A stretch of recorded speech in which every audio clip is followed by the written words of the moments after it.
Hello. Uh, I'm here for another dispatch. It is a wintry day. It's cloudy, cold, not a lot of light. So here we are, continuing, gratefully continuing. Quite a time. Important that we all make stuff, keep making stuff. That sure is important. Right. So Frank Auerbach passed away this last week. That was a big thing. He was 93. If you don't know his work, you might want to check it out. One of the last really great painters. I mean, great. When I say great, what I mean is he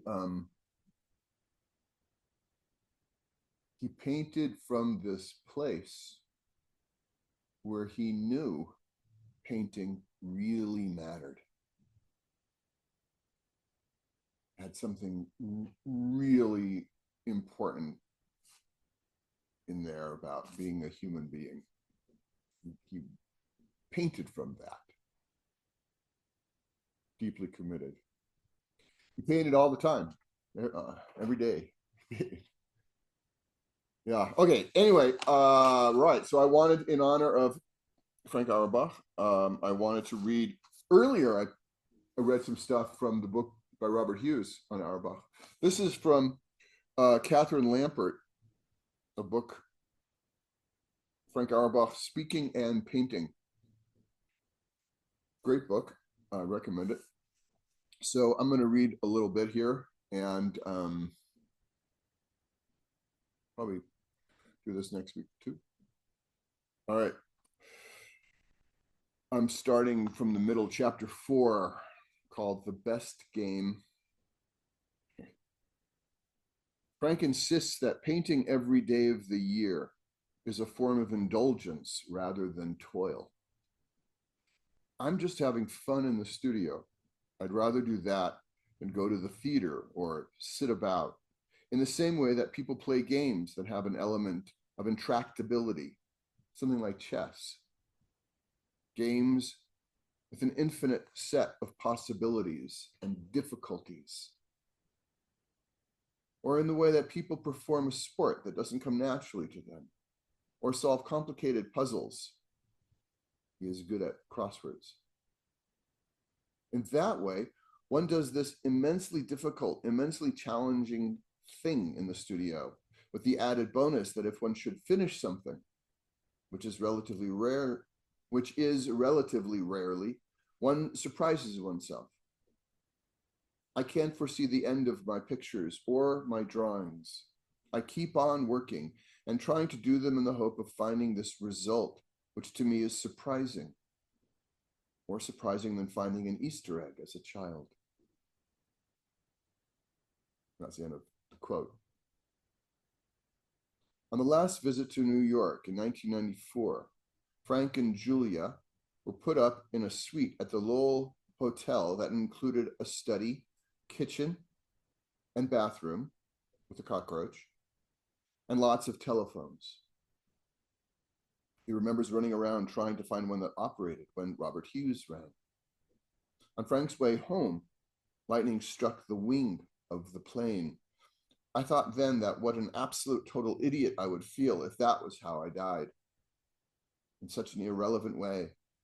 If, on the other hand, I had been standing in front of a canvas on which I was working with terrific fervor and energy, and something burst inside me, that would be fine, even appropriate, as there is nothing I really want to do except paint. One never knows how much time one has left. I've been to New York 3 times, and I found it enormously exciting. On my first trip in 1969, for 5 days and nights, I simply didn't sleep. I just walked around Manhattan, literally drunk on the city. But that was then, and now I'm happiest with a brush in my hand here. Auerbach has never liked crowds or appointments, and has always needed time alone, as most artists do. Jake, that's his son, recalls, in the days before Frank's reputation for hermithood was a reality rather than a useful semi-fiction, we would occasionally do pub quizzes, which we both love. Quizzes are still a pleasure. It isn't surprising that Frank knows a lot about a few subjects, painting, theater, poetry, for example. What was surprising is how much he knows about so many subjects: cinema, politics, history, and more. Now, when a tempting opportunity to spend an evening away from the studio might come up, it might be considered, but these days it is almost always rejected. The phrase of his father's that rings in Jake's ear is, "Painting is the best game I have ever played. Why would I want to do anything else?" Now I'm going to continue a bit in this next chapter, chapter 5. Idiom and subject, beginning and finishing. An artist's idiom distinguishes their work from that of another. Yet Auerbach believes it is not entirely controlled by will. Whatever else I can change, I can't, any more than anyone else, change my handwriting. Like his penmanship, which is extremely clear with capital letters for emphasis, his pictorial idiom is characterized by marks that are unusually legible, often made at different speeds. There are hooks, swipes, broken brush strokes, and tiny inflections. Close up, curvy traces left by the hairs of the brush and furrows formed by his scraper are evident and somehow vital. Auerbach works across the whole picture all the time, with the result that the surface remains unusually unified, as if kept at a constant, fresh temperature. Often viewers assume that the picture is merely the sum of all the daily versions, when actually his idiom demands removing the fresh paint before beginning again the following day. Another way in which he identified with de Kooning was that this older painter, quote, actually had an irrational feeling that the paint would rot unless it was one continuous coat of wet paint, unquote. By the 1970s, the impasto was becoming more fluid and adventurous in terms of color. For example, Mornington Place, Morning, 1972. It's a nice picture here. I'll put it in the PDF. Exhibited in Milan in 1973 and brought from an Italian collection to Sotheby's, London in 2014, in case anyone's interested in purchasing it from Sotheby's, let me know. Where it was cleaned and rephotographed was described by the auctioneers as having in the foreground a scumbled verdant pavement that recedes into the distance of a warm silvery skyline that anchors luscious crimson and purple tones intersected by lattice-like scaffolds of thick cadmium and orange pigment. That just sounds delicious. When face to face with the picture, a juicy blue trapezoid conveys velocity, and it becomes evident that it is actually a lorry pulling off on the right. After weeks and months on a picture, the surface might become somewhat corrugated or bumpy, and a single stroke crosses boundaries and appears inflected.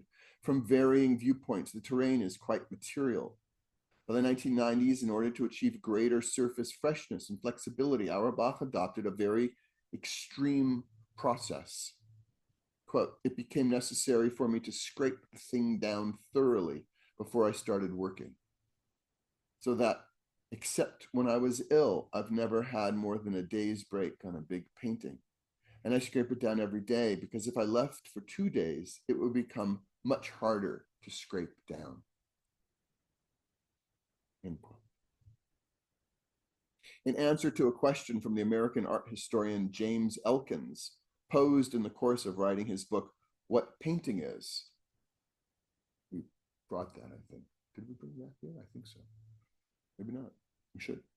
Auerbach replied, "As soon as I become aware of what the paint is doing, My involvement with the painting is weakened.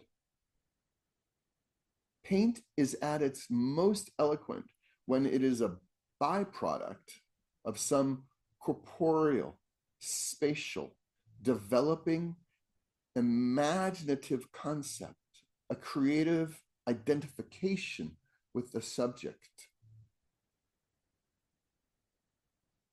Paint is at its most eloquent when it is a byproduct of some corporeal, spatial, developing, imaginative concept, a creative identification with the subject. I could no more fix my mind on the character of paint than it may be.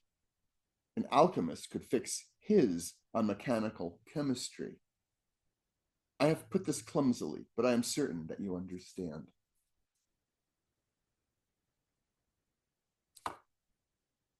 Okay, thank you, Frank Auerbach.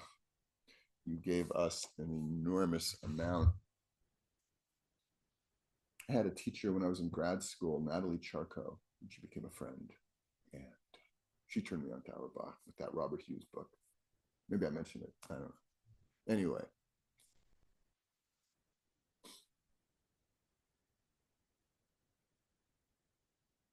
Okay. Onward. Onward. Keep working. I did some painting today earlier. It's not, I'm just getting there. It's interesting. Thought about Auerbach actually. Okay, it's over there. And yeah, it's very wet. Okay, I'll sign off and be well. Hang in there. Keep the faith. Keep making stuff. Okay, bye-bye.